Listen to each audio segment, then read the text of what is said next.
ज्वलंत समस्या है और समस्या को पैदा करने वाले भी हम हैं, समस्या का समाधान भी हम ही हैं। चाहें तो उस समस्या का समाधान हम 4 दिन में पूरा कर सकते हैं, सोच के ऊपर आधारित है।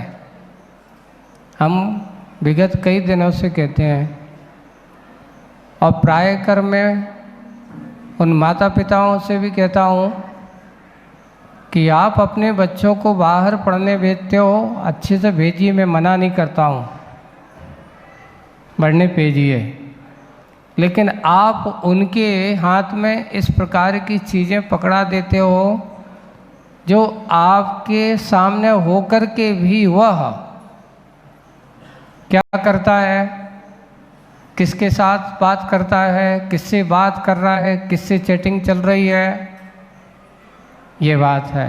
और एक बात और मैं कहता हूँ कि जब तक तुम्हारी बेटी घर पर है, माता पिता को अपने साथ सुलाना चाहिए।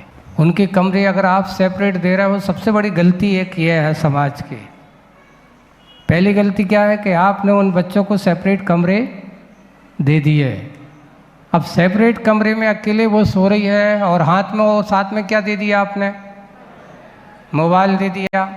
अब वो क्या कर रही है, किससे बात कर रही है, किससे चैटिंग चल रही है, चाहे बेटा हो चाहे बेटी हो, इसमें कोई भेदभाव नहीं कर रहा हूँ मैं। सबसे बड़ी विसंगति समाज के आप लोग जितने बड़े घर वाले हैं, पहली बात एक काम करो कि सबसे पहले सेपरेट कमरा देना बंद कर दो। आप अपने बड़े बुजुर्गों के साथ अपने बच्चों को सुलाइए, घर पर होते हैं, उनका अभय रहेगा, उनका डर रहेगा, अनुशासन रहेगा। क्यों नहीं, क्या कर रहे हो, अभी तक क्यों नहीं सोए? और दूसरा कारण, 10 बजे के बाद माता पिता वास्तविक रूप से अगर तुम अपनी संतान को चलो मोबाइल लाओ, उनका मोबाइल लेकर के उनके लॉकर में रख दो अपने, सुबह आपको मोबाइल की ज़रूरत पड़ेगी, मिल जाएगी। अब कोई ज़रूरत नहीं है मोबाइल की। अब होता है कि आप उनके बच्चों के कमरों को बिल्कुल ऐसा आधुनिक बना के रखते हो, अरे महाराज एक तो बेटा है, यानी आप उस बेटे की रक्षा करना चाहते हो कि पतन का रास्ता खोलना चाहते हो। इससे ये हो रहा है कि आज हमारी समाज की बदनामी हो रही है, धर्म की बदनामी हो रही है, यहाँ तक कि तुम्हारे घर की बदनामी हो रही है। सब कुछ बदनामी का कलंक का बन जाता है। और जब कोई गलत काम करता है तो फिर बाद में रोते धोते आते, महाराज अब हम क्या करें बताओ, हमने तो ऐसा नहीं सोचा था, हमने ऐसा नहीं किया, हमने तो सोचा है कि पढ़ लिख करके कोई अच्छे बनाए, वहाँ जा कर के पढ़ लिख करके उसने तो हमारे साथ क्या कर दिया, धोखा कर दिया। धोखा नहीं, आपने उसके साथ क्या किया है, छल किया है, आपने सावधानी नहीं रखी। लिखा है, नीतिकारों ने लिखा है उसमें कि माता कौन, पिता कौन? पिता वो है जो अपनी संतान को पाप के कार्यों से बचाए, वो पिता है। माता कौन? जो अपनी मातृत्व के माध्यम से अपनी संतान को सत्संस्कार दे, वो माता होती है। आज माता ने मातृत्व पना छोड़ दिया, क्योंकि माता ही को इतना काम है कि मोबाइल पर, उनको फुर्सत नहीं है, तो बच्चे को क्या ध्यान देंगे? क्यों? क्योंकि हमने हर हाथों में एक ज़रूरत नहीं है, कोई मतलब नहीं है, कोई सेंस नहीं है। घर पे एक फ़ोन होता था। आज मैं एक सर्वे पढ़ रहा था कि सन 1947 में भारत में 2 फ़ोन से पूरे 10,000 लोगों का काम चलता था। कितने लोगों का? एक नगर में 2 फ़ोन होते थे। पोस्ट ऑफिस पे क्या होता था, पूरा कहीं से कॉल आता था। सन 1947 में जब भारत आज़ाद हुआ तो मात्र नगर में 2 फ़ोन हो गए। अगर पोस्ट ऑफिस, पहले आप लोग फ़ोन करने कहाँ जाते थे? क्यों भगवती लाल जी? कहीं आता था, फ़ोन आता था, फ़ोन आ रहा है, तुम्हारा तार आ रहा है, पोस्ट ऑफिस जा रहे हैं, वहाँ ज़रूरी सोचना देना है। होता था कि नहीं होता था? एक नगर में 2 फ़ोन होते थे, पूरे नगर का काम, 10,000 लोगों का काम चलता था। यानी उन्होंने लिखा 10,000 लोगों के बीच में कितने फ़ोन थे? 2। आज ये हो रहा है कि 10 लोगों के बीच में 2 से क्या, 10 लोगों के बीच में 20 फ़ोन हो गए। ये हमारा विकास है। 2007 तक ये था कि 10 लोगों के बीच में 2 फोन थे। अब ये है 2024 में दशा क्या हो गई, अब एक के पास 2-2 4-4 हैं। कितनी सिम है, कितने जैसे जितनी सिम उतने फोन माने जाते हैं। हम किस दिशा में, क्या विकास हो रहा है? ये विकास नहीं है। हमारी ये सबसे बड़ी एक हमारे अंदर के चारित्र की एक सबसे बड़ी एक, आपको शुरुआत में जब टीवी चालू हुई थी तो शुरू में तो जब आते थे तो क्या लगे रहते थे, एंटीना लगे रहते थे ना। तो मुझे एक ध्यान है, किसी ने पूछा था, कोई अनजान व्यक्ति ने, कि भाई ये बताओ ये क्या लगा है। बोले कि ये बताओ, जब कोई मर जाता है तो उसको ठटरी पे बैठाते ना, उसको बोलते हैं शव यात्रा के, तो उसको क्या बोलते, ठटरी पे लेटा दिया है। बोले कि ये जो है वो चारित्र की ठटरी टंगी हुई है। क्यों? क्योंकि घर बैठे दुनिया की तमाशा देखना, राग देश की कथाओं को देखना, इस प्रकार के अश्लीलता के वातावरण को देखना, उसी का परिणाम है कि आज परिवार टूट रहे हैं। टीवी, मोबाइल, उसके धारावाहिक, ऐसा कौन सा धारावाहिक में जिसमें आपस में महिलाओं की लड़ाई नहीं दिखाई जाती हो? बताओ। सास बहू की लड़ाई है ना, देवरानी जेठानी की लड़ाइयाँ है ना, एक अपनी आपस में भाई भाइयों में लड़ाइयाँ, बिना विवाद का कोई सीरियल है ऐसा कोई होती? आप क्या देखते हो? अरे उसने उसके साथ ऐसा मारो, कथो कैसो करो, कल के दिन क्या सीखते हैं? उसके साथ ऐसा किया, उस लड़की को ऐसा निकाला है, हमारे साथ भी ऐसा होगा, हम भी ऐसा जवाब देंगे, हम भी ऐसा, उसने ऐसा किया था। क्या देखा उसने धारावाहिक सीरियलों में?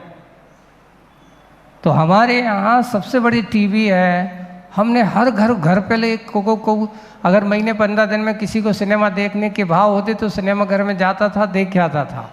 लेकिन आज प्रत्येक घर में अच्छे बड़े बड़े क्या बने, सिनेमा हॉल बना हुआ है, 56 इंची, कोई के यहाँ 72 इंची, कोई के यहाँ छोटी मोटी नहीं। हमारे घर पे जितनी बड़ी चीज़ें समझ लो उतना चारित्र का ह्रास दिख रहा है, वहाँ संस्कार की हानि हो रही है।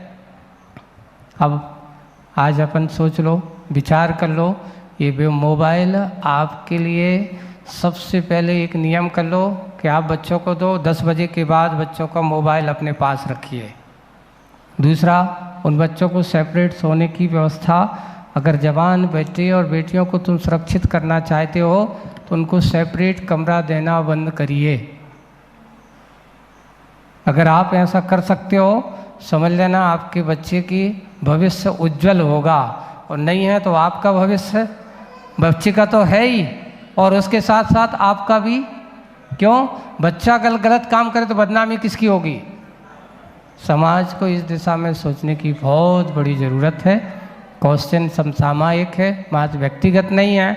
परिवार को टूटने का कारण यही है कि हम थोड़ी सी भी कोई भी विसंगति आती है, हम फट से फ़ोन कर देते हैं कि हमारे साथ ऐसा किया जा रहा है। अरे थोड़े से परिवार है, 4 लोग रहते हैं, एक हाथ में 4 चूड़ियाँ होती तो चूड़ियों की आवाज़ आती कि नहीं आती? परिवार भी यही होता है, छोटी मोटी बातें होती, हम उसको कुछ नहीं सुना, हमारी बेटी के साथ ऐसा, फट से कुछ थोड़ी सी बातचीत हुई, फ़ोन फट से यहाँ से पहुँच जाएंगे, क्यों तुमने ऐसा किया? नहीं, सहनशीलता आना चाहिए। आज हम अपने बच्चों को सहनशीलता, धैर्यता सिखाने का पाठ नहीं करते। नहीं बेटा ऐसा नहीं होना चाहिए, गलत है। कहीं ना कहीं हमने सामने वाले की भी गलती होगी, आपकी भी गलती होगी, ठीक है, होता है। परिवार में 4 बातें होती हैं, खटपट होती है, पर उसका ये नहीं कि हम परिवार को तोड़ें, जोड़ने की कोशिश होना चाहिए। परिणाम यही है कि आज हम ज़्यादा पढ़े लिखे के ज़माने में बन गए हैं, संस्कार से रहित होते जा रहे हैं, उसी का परिणाम है जो इस प्रकार की दशाएं हो रही हैं। ये सोचने की ज़रूरत है, बहुत गंभीरता का विषय है। पूरी समाज को, पूरे देश के हर जगह आए दिन लिखे जा रहे हैं, और वो यहाँ तक कि लिखा है कि 10 बजे के बाद व्यक्ति सोने के पहले 1 घंटे पहले तेज लाइट और अच्छी अगर नींद चाहते हो, स्वस्थ रहना चाहते हो, तो सोने से कम 1 घंटे पहले तक मोबाइल, टीवी, कंप्यूटर, इनसे अपने आप को दूर करो, बिल्कुल रिलैक्स होकर के बैठो, उसके बाद सोना।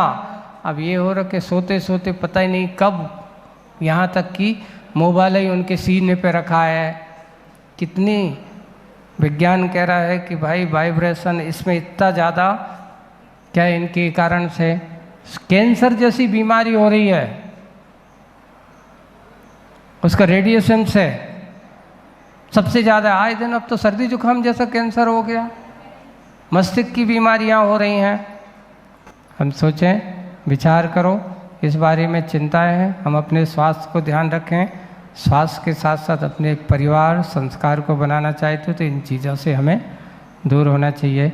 जो बातें कही हैं उन पर बहुत अच्छे से अमल होगा तो नियम से मैं तो कहूँगा समाज की सुरक्षा और देश की सुरक्षा, अपने घर की सुरक्षा होगी। पहले तो क्या होता था कि निवृत्त ज्ञानी ऐसे मुनि महाराज वगैरह होते थे, इससे ये जान लेते थे कि भाई ऐसा हुआ होगा, इससे तुम्हारे साथ ऐसे कर्म का उदय है।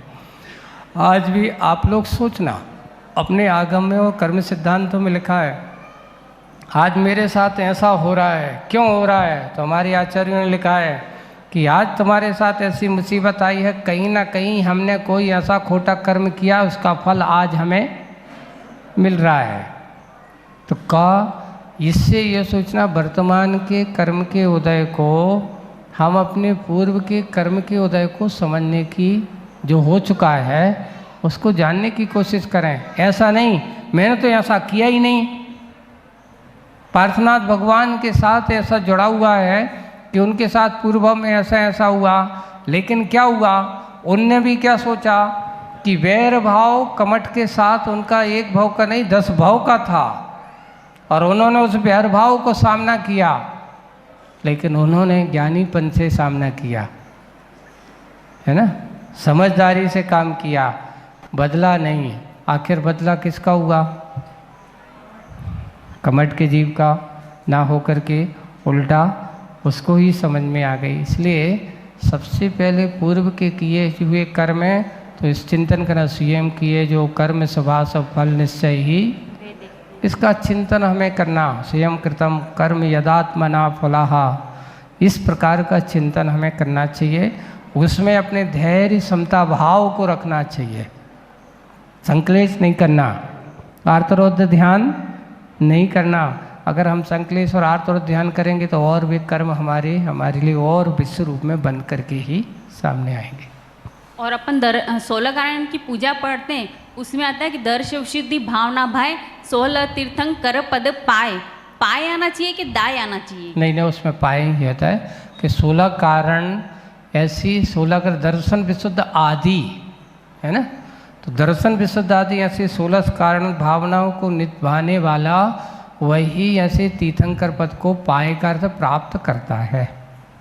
पाए का अर्थ वहाँ पे दाएं नहीं, देता नहीं, देने वाली नहीं है, प्राप्त करने वाली है। कोई ऐसी चीज़ बस 16 कारण तीर्थंकर पद ऐसा नहीं कि तुम्हें कोई, जैसे अपन कहते तुम्हें अध्यक्ष पद दिया जाता है, यहाँ तीर्थंकरों को किसी दिया नहीं जाता। तीर्थंकर तो अपने पुण्य कर्म के उदय से बनते हैं। किसी जिनवाणी में दाय लिखा हुआ है? हाँ, दाय नहीं है, तीर्थंकर दाय, तीर्थंकर दाय नहीं, पाए ही हो, उसमें सही तो वही है। अंदर क्या है, फर्क क्या है? सबसे पहले बेटा, पहले धर्म दिगंबर जैनत्व तो एक ही था। ये कब हुआ सुनो, देखो बहुत अच्छा प्रश्न उसने कहीं से, जहाँ कहीं से भी उसने सोचा, बहुत अच्छा है। आज से भगवान महावीर स्वामी के मोक्ष जाने के बाद आचार्य कुंद महाराज के समकक्ष करीब करीब 500-600 साल बाद आचार्य भद्रबाहु महाराज,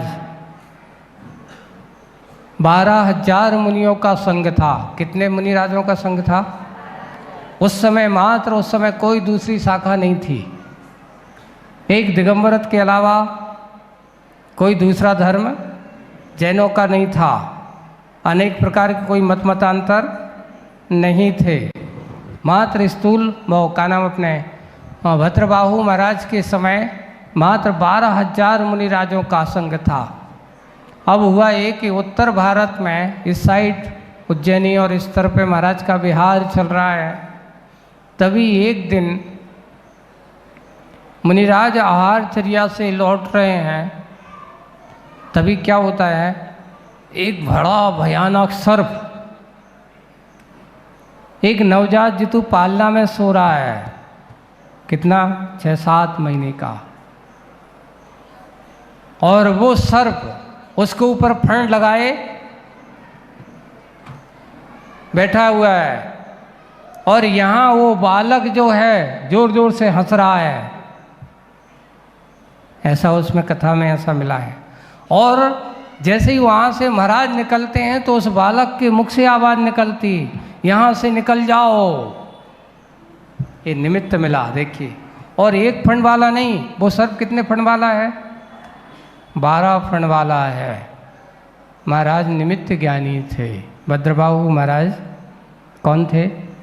ज्योतिष निमित्त शास्त्र के अच्छे ज्ञाता थे। और उन्होंने जाकर के कहा, एक नवजात शिशु छोटा बालक कह रहा है कि यहाँ से जल्दी शीघ्र क्या हो जाओ, निकल जाओ, दक्षिण की ओर चले जाओ। अर्थात उन्होंने आकर के पूरे संघ के सामने कहा कि उत्तर भारत में महान अकाल पड़ने वाला है आए दिनों में, और एक दिन तक नहीं, कितने दिन तक? कम से कम 12 वर्ष तक यहाँ पर भीषण अकाल पड़ने वाला है, भीषण अकाल पड़ने वाला है। अब उनसे ऐसा कहा, अब सबके मन एक से तो होते नहीं, और बीच में क्या होता है, संघ को तोड़ने का काम श्रावकों का भी बहुत बड़ा काम होता है। श्रावकों ने वहाँ कुछ अच्छे बड़े उनके संघ में भद्रबाहु महाराज के साथ उनके एक अच्छे महाराज थे, वो भी अच्छे प्रतिभावान और अच्छे क्षयोपशमधारी स्थूल भद्र महाराज भी थे साथ में। आचार्य तो एक ही थे, उनके साथ में स्थूल भद्र महाराज थे। अब वो भी अच्छे प्रभावी थे, तो उनके साथ साथ कुछ 4-5 सेठों ने उनसे निवेदन किया, महाराज आप सब लोग चले जाओगे तो हम लोगों का क्या होगा। उस समय तो ये सोचना थी कि महाराज धर्म से बड़ा कोई नहीं है, मुनि धर्म से बड़ा कोई दूसरा धर्म नहीं है। अगर जहाँ आपकी साधना अच्छी हो वहाँ जाना चाहिए। और ऐसा उन्होंने निवेदन कर दिया। महाराज का विहार हुआ और सबसे कह दिया कि सबको अब दक्षिण भारत की ओर चलना है, यहाँ पर उत्तर भारत में भीषण अकाल पड़ने वाला है।